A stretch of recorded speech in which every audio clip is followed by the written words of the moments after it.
श्री महाप्रज्ञ गुरवे नमः। जिसके सांसों में रहता है शाश्वत शांति का स्पंदन, उस महाप्रज्ञ को वंदन, उस महाप्रज्ञ को वंदन। सत्य अहिंसा अनेकांत को अर्पित जिसका तन मन, उस महाप्रज्ञ को वंदन, उस महाप्रज्ञ को वंदन। जिसके सांसों में रहता है शाश्वत शांति का स्पंदन, उस महाप्रज्ञ को वंदन, उस महाप्रज्ञ को वंदन।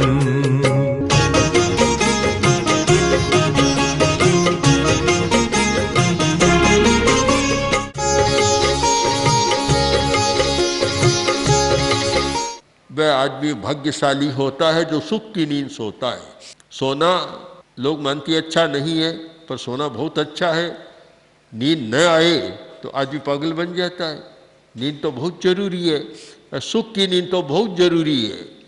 यह दुख की नींद या सपनों की नींद अच्छी नहीं होती। गहरी नींद, सुख की नींद बहुत अच्छी होती है, पर वह किसी भाग्यशाली को ही मिलती है। हर आदमी को सुख की नींद नहीं मिलती। बड़ा कठिन काम है सुख की नींद सोना। कितनी बाधाएं होती है। जिस व्यक्ति का चित्त शांत नहीं है वह सुख की नींद नहीं सो सकता। जिस व्यक्ति का मन अशांत है वह सुख की नींद नहीं सो सकता। मन में क्लेश है वह नहीं सो सकता। और जिस व्यक्ति के मन में कुछ चुभन है वह भी नहीं सो सकता। जब महारानी ने राजा भोज को मूर्ख कह दिया, आओ मूर्ख, पूरी रात राजा ने नींद नहीं। इस उधेड़ बुन में रहा कि महारानी ने मुझे मूर्ख क्यों कहा। नींद नहीं आई बिल्कुल। अब सब कुछ था राजा के पास, सारे साधन थे, अच्छी सैया, अच्छा भवन, सब सुविधाएं, कोई कमी नहीं थी, फिर भी नींद नहीं आई। क्यों नहीं आई? कि मन क्षुब्ध था, मन में आंदोलन था कि महारानी ने मुझे मूर्ख क्यों कहा। एक आदमी यात्रा कर रहा था, ट्रेन गाड़ी आई, रेलगाड़ी आई और गाड़ी पर चढ़ा। जिस डिब्बे में चढ़ा आगे देखा एक बहुत भारी भरकम आदमी बैठा। तो वह बोल पड़ा कि क्या यह डिब्बा केवल हाथियों के लिए रिजर्व है? तो उसने कहा नहीं नहीं, ऐसी बात नहीं है, गधे भी आ सकते हैं, आओ बैठ जाओ। अब अपना ही तो व्यंग था, और जब गधा कहा मन में उधेड़ बुन हुई, मुझे गधा कह दिया।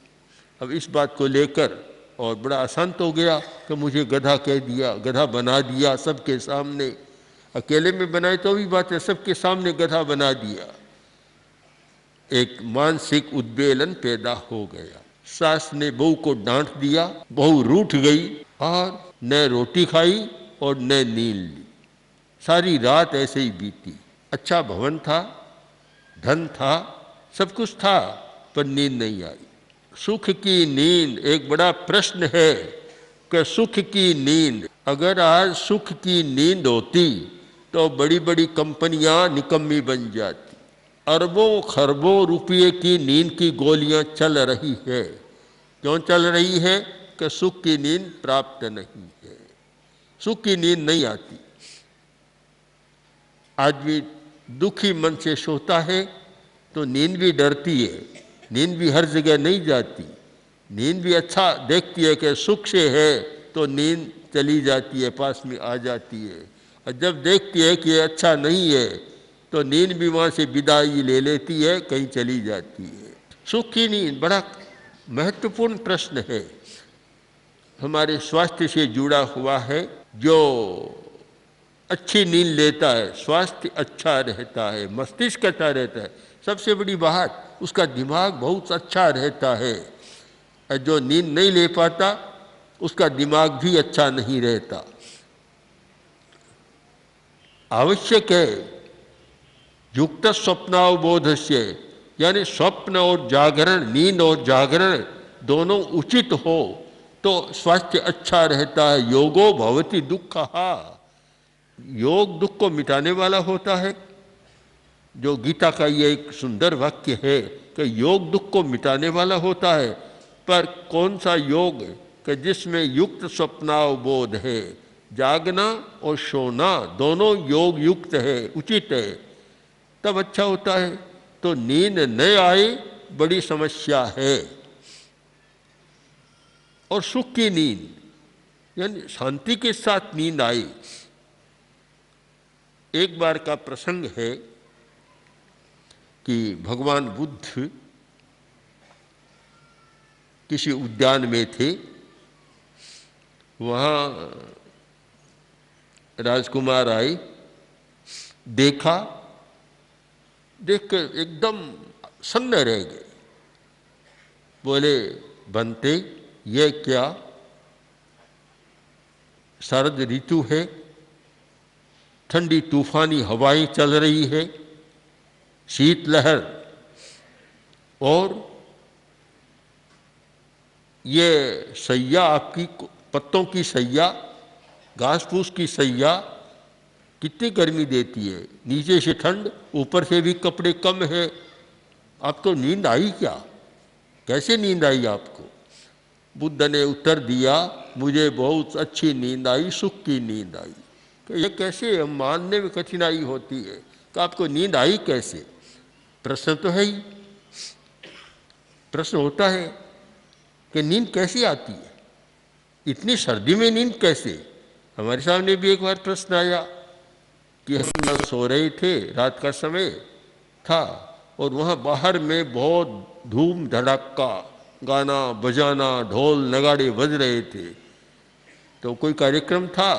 अब सुबह भाई आया, आकर बोला, आज तो आपको विघ्न हुआ है, बाधा पड़ी है, हमारे बहुत ये काम चल रहे थे, नींद आई ही नहीं। मैंने कहा बहुत अच्छी नींद आई, बहुत अच्छी नींद आई। तो क्या इतना बज रहा था, नगाड़े ढोल और सारा हल्ला हो रहा था, नींद कैसे आई? मैंने कहा हमारे लिए बाधा नहीं आती, नगाड़ा बजता है तो और अच्छी जल्दी नींद आ जाती। तो ये माने ना कि आप सुख की नींद कैसे आई? जब बुद्ध ने कहा कि देखो, एक आदमी है जिसके पास सोने की सारी सुविधाएं हैं, बढ़िया सैया, बढ़िया मकान, बढ़िया तकिया सिरहाना, सब कुछ है उसके पास, किंतु सो रहा है और इतने में संवाद मिला कि तुम्हारी पत्नी बीमार हो गई है। अब तुम्हारा भाई बीमार हो गया है, तुम्हारी माँ या पिता बीमार हो गया है। अब सो रहा है, सोते समय संवाद मिला। तो कभी कभी ऐसा होता है, लोग भी ऐसे मौके पर संवाद देते हैं जो अवसर नहीं होता, उस समय आकर बात बताते। तो अब बोलो नींद, अब तो उसको नींद नहीं आएगी। नींद कैसे आएगी? अरे सारी सामग्री है, सोने की प्राप्त है, अच्छी तरह सो सकता है, फिर नींद क्यों नहीं आएगी? कि मन अशांत हो गया, अब नींद नहीं आएगी। एक आदमी सोने की तैयारी कर रहा है और खूब सब ठीक है, और इतने में संवाद मिला कि तुम्हारी दुकान में 50 लाख का घाटा हो गया है। अब बोलो नींद आएगी उसको? तो उसको नींद नहीं आएगी। उसको तो क्यों नहीं आएगी? कि उसका मन अशांत हो गया। तो फिर ये समझो, समझने का प्रयत्न करो कि नींद का संबंध ये कोई बिस्तर से, सैया से, कोमल सैया से नहीं है, उसका संबंध है चित्त, मन की शांति, चित्त की शांति से। अगर मन शांत, चित्त शांत, तो नींद आ जाती है, बहुत जल्दी आ जाती है। और वह शांत नहीं है, मन तनाव से भरा हुआ है, चिंताओं से भरा हुआ है, बुरे संवादों से भरा हुआ है, तो चाहे कितना ही अच्छा हो, उसको नींद कहाँ से आएगी? नींद नहीं आती है। हमारा दिमाग खाली रहे तो नींद भी आ जाती है। खाली दिमाग में तो बहुत अच्छाइयाँ आती है, बहुत अच्छी बातें आ जाती है। जब दिमाग खाली हो तो उसमें बहुत अच्छी बातें आती है। दिमाग भरा हुआ है, कूड़ा करकट भरा हुआ है, कबाड़ खाना है, तो फिर नींद भी बेचारी डरेगी आने से कि कबाड़ खाने में मैं कहाँ जा रही हूँ। तो फिर हम सोचें कि सुख की नींद कितनी दुर्लभ है। जब मन पवित्र होता है, शांत होता है, उस स्थिति में सुख की नींद आती है तो कितने लोगों का मन खाली रहता है, कितने लोगों का मन शांति के साथ रहता है। सोते समय कितने लोग हैं जो निर्विकल्प होकर सोते हैं, निर्विचार होकर सोते हैं कि मन में कोई विचार नहीं है, बस लेटे और नींद आई। नींद को पराया मत समझो, अपने साथ वाली समझ लो, तो जब चाहो तब तुम्हारी सेवा में तैयार है।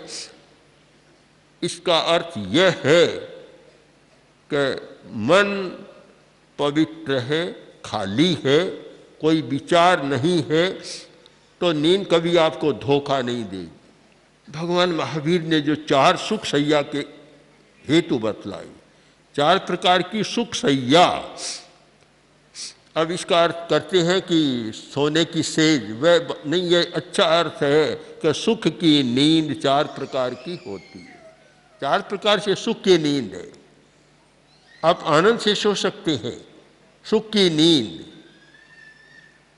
पहली सुख की नींद कब आएगी? कि निस्संग किए, जो आपने लक्ष्य बनाया, जो उद्देश्य सामने रखा, उसमें गति करना है और आप उसके प्रति निस्संक हैं, तो आपको सुख की नींद आएगी। और उसके प्रति आपके मन में शंका है कि कर तो रहा हूँ पर यह काम अच्छा है या नहीं है, उससे मुझे क्या मिलेगा, आदि आदि विकल्पों के जाल में जब मन फंस जाता है तो आपकी नींद भी गायब हो जाती है। सुख की नींद नहीं होती। सुख की नींद का पहला कारण, पहला प्रकार कहें, वह है निस्संकिये निकंकिये। निस्संक बनो। गुरु ने आदेश दिया कि जाओ और यह सांप भयंकर काला नाग है, इसको नापाओ। शिष्य गया और सांप को नापा, तरकीब कर ली, उतना बड़ा कोई कपड़ा कर लिया और यहाँ से यहाँ तक माप कर आ गया और बोला होगा कि मेरा सांप 4 फुट का, 5 फुट का, 4 फुट का है। गुरु ने देखा काम नहीं हुआ, मैं जो चाहता था वह काम तो हुआ नहीं। तो फिर गुरु ने कहा जाओ सांप के दांत गिनाओ। बड़ा कठिन काम था। वह तो दूर से माप तो हो गया, पर दांत गिने दूर से कैसे गिने जा सकते हैं? मुंह में हाथ डालना होगा। पर निस्संकिये, यह सुख की नींद का पहला साधन है। निस्संकिये कि गुरु के प्रति इतना विश्वास था, उनकी वाणी पर इतना भरोसा था कि मन में शंका नहीं, संदेह नहीं कि गुरु ने मुझे कैसा काम, मरने का काम सौंप दिया। ये प्रत्येक सामने मरना है। जब सांप का दांत गिनने का मतलब मरने की दिशा में जाना है, पर मन में कोई संदेह नहीं हुआ। ऐसा व्यक्ति सुख की नींद सो सकता है। गया और सांप के मुंह पर अंगुली डाली और सांप ने ऐसा डंक मारा, डसा, आ गई। आकर बोले गुरुदेव सांप के दांत तो नहीं गिन सका, जैसे ही मैंने गिनने का प्रयत्न किया और उसने मुझे काट खाया। गुरु ने कहा काम हो गया, आ जाओ। गुरु ने सुला दिया, कंबल ओढ़ा दी। एक आधा घंटा में जितनी बीमारी थी, शरीर से कीड़े निकले जो पूरी कंबल भर गई और दूसरी कंबल उठाई, स्वस्थ हो गया। गुरु ने कहा अब तुम बिल्कुल स्वस्थ हो, काम करो अपना जाओ। सुख की नींद सो सका। क्यों सो सका? कि जो सच्चाई है, सत्य है या गुरु का निर्देश है, वाणी है, उसके प्रति निस्संकिये निकंकिये। जो निस्संक होता है, यह संदेह नहीं करता कि ये कैसा है तो वह सुख की नींद सो सकता है। उदयपुर की बात है, बहुत सारी साध्वियाँ, उस समय की साध्वियाँ जो प्रारंभ में गुरुदेव के पास अध्ययन करती थी, विजयश्री जी आदि आदि कई साध्वियाँ थी। उदयपुर के एक प्रिंसिपल कौल साहब बहुत बड़े अच्छे विद्वान आदमी थे और गुरुदेव के प्रति बड़ा अनुराग था, उन साध्वियों को पढ़ा रहे थे। तो उन्होंने, कौल साहब ने पूछा कि आपका आचार्य तुलसी के प्रति विश्वास है? बोले क्या इसमें आप पूछते हैं, पूरा विश्वास है, श्रद्धा है, पूरी है, और आचार्य श्री आपको जो आदेश दे आप उसे श्रद्धा से स्वीकार कर लोगी कि बिल्कुल कर लेंगे। पूरी बात पक्की हो गई।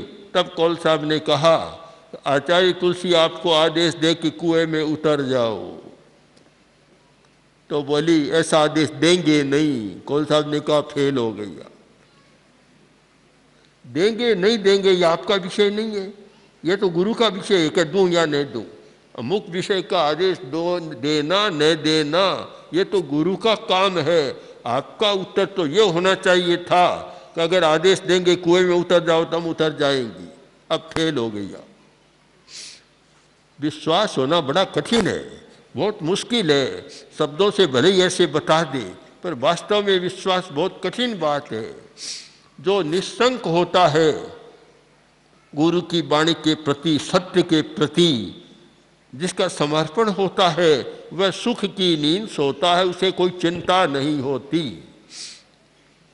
हमने कोई काम किया, गुरु ने कहा यह काम कल हमने किया, अब कोई दूसरे लोग आकर कहते हैं ये तो अच्छा नहीं हुआ, हम उस बारे में चिंता नहीं करते थे, सोचते भी नहीं थे कि जो कहा वह काम कर दिया।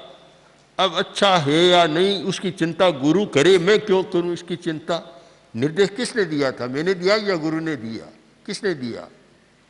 निर्देश देने वाला जाने कि अच्छा है या बुरा।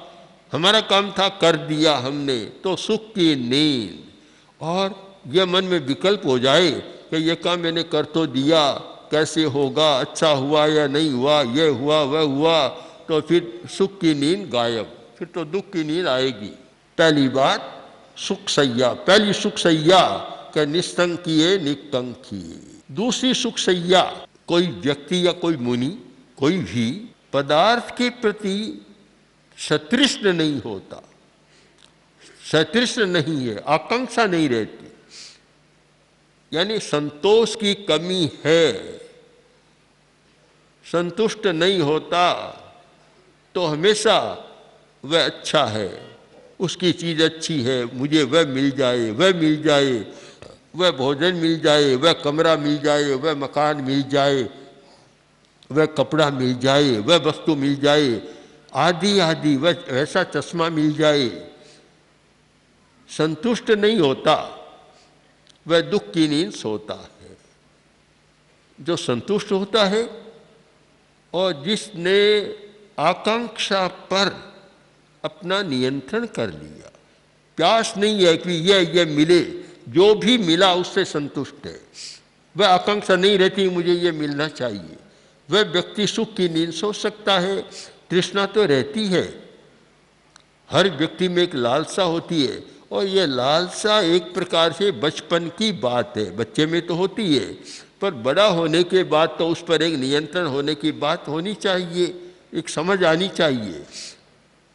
किसी ने पूछा एक बच्चे से कि तुम माँ का कहना मानते हो या नहीं मानते? शायद अध्यापक ने पूछा होगा कि माँ का कहना मानते हो या नहीं मानते?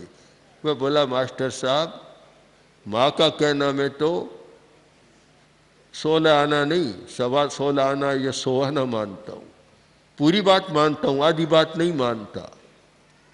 पक्की बात, हाँ पक्की, मैं आपको बता दूँ, एक दिन की बात बता दूँ। बोलो क्या बात है? एक दिन माँ ने मुझे कहा था कि देखो मिठाई पड़ी है, आधी से ज़्यादा मत खाना। माँ का तो आदेश इतना ही था, मैं तो 100% मानता हूँ, मैं पूरी मिठाई खा। अब आप क्या पूछते हैं माँ की बात मानता है या नहीं मानता? मैं तो जो कहती हूँ उससे ज़्यादा मानता हूँ। आधी खा लेना ही नहीं माना, पूरी खा लेना मान्य हो गया। तो बचपन में तो ऐसी बात हो सकती है, पर एक समझदार व्यक्ति होने के बाद कि आकांक्षा कम हो, वस्तु की चाह कम हो। आज के ज़माने में वस्तु का ज़माना हो गया, ये चाह को कम करना बड़ा कठिन काम है। इधर देखो तो प्लास्टिक की इतनी बढ़िया बढ़िया आकर्षक चीज़ें आती है कि मन ललचा जाता है। इधर कपड़े की भी ऐसी बढ़िया चीज़ें, और भी रासायनिक इतनी बढ़िया चीज़ें, इतने धागे बढ़िया बढ़िया दिखने में आकर्षक, तो कपड़ों के प्रति विराग होता है और भोजन के प्रति विराग हो सकता है। तो आजकल तो ये व्यंजनों का शुमार नहीं है, इतनी चीज़ें हो गई। पुराने लोग भोजन करते थे तो उनकी टेबल पर, भोजन की टेबल पर अगर कोई रखे तो दाल रोटी, एक दो साग, राजस्थान में हो तो बड़ी पापड़ का साग, केरिया सांगरी का साग आदि आदि, और अपने अपने प्रांत में जो भी हो, ये 5-7 चीज़ें रायता बना लिया, बस इतने 5-4 चीज़ों में समाप्त है। और आज तो किसी बड़े आदमी की भोजन की टेबल देखो तो गिनने में कठिनाई होती है कि कितना खाते हैं, कितनी चीज़ें हो गई। इस स्थिति में आकांक्षा न बढ़े, बड़ी कठिनाई की बात है। और नई नई चीज़ें, हम तो कभी कभी हमारे मुनि जी गोची लाते हैं, देखते हैं तो मुझे पूछना पड़ता है इसका नाम क्या, ये चीज़ क्या है, कब से बनी। कुछ चीज़ें तो यहीं आकर देखी मैंने, आई तो बाहर से होगी या कहाँ से, पर अलग अलग प्रकार की है, नाम भी नहीं जानते, आकार थोड़ा देख लिया अब जानते हैं क्या क्या डाला जाता है। एक पूड़ी नुमा, क्या कटोरी नुमा कोई चीज़ बनती है और उसमें इतनी विरोधी चीज़ें हैं कि दही भी है भुजिया भी है। अब दही भुजिया दोनों विरोधी भोजन है, पर वह नए नए व्यंजन आज का हो गया कि कौन जितना नया व्यंजन बनाता है, कौन ज़्यादा खाना चाहता है। तो ऐसे वस्तु प्रधान युग में जो संतोष करना बहुत कठिन बात है, पर सुख सैया, सुख की नींद वह ले सकता है जो संतोष करना जानता है। पदार्थ के प्रति संतोष की भावना है, वह सुख की नींद ले सकता है। तो हम यदि धर्म को समझने का प्रयत्न करें तो धर्म को हर जगह देखने का प्रयत्न करें। धार्मिक आदमी यह देखे कि मुझे नींद अच्छी आ रही है या नहीं आ रही है, तो शायद कोई धर्म की आराधना में कमी है। मुझे ये जो है वह अच्छा लग रहा है, नहीं लग रहा है, तो मुझे कोई न कोई कमी है। अगर हम हर जगह धर्म की दृष्टि से भी पदार्थों की मीमांसा करना शुरू करें तो शायद बहुत सारी चीज़ें अच्छी हो सकती हैं। इसलिए हर व्यक्ति अपने आप से ये प्रश्न पूछे कि मैं सुख की नींद ले रहा हूँ या नहीं ले रहा हूँ। मैं मानता हूँ एक प्रश्न का उत्तर पाने का प्रयत्न करें तो शायद धर्म का मर्म भी आपके हाथ में आ जाएगा। ओम आर्हम। आचार्य महाप्रज्ञ 20वीं 21वीं सदी के अतुलनीय दार्शनिक, अद्वितीय विचारक, विलक्षण साहित्यकार, अद्भुत प्रवचनकार तथा जन उद्धारक थे। उनके सृजनशील चिंतन कल्याणी वाणी ने प्रत्येक व्यक्ति के हृदय में एक स्थान बनाया। सरल भाषा में जीवन की सच्चाइयों को छूने वाले उनके विचार श्रोता व पाठक के हृदय में उतरकर आत्मनिरीक्षण, स्वदोष दर्शन व आत्म परिष्कार की भावना जागृत करते हैं। उनका समग्र साहित्य अब आ रहा है महाप्रज्ञ वाङ्मय के रूप में। 121 पुस्तकों की यह नवीन समायोजना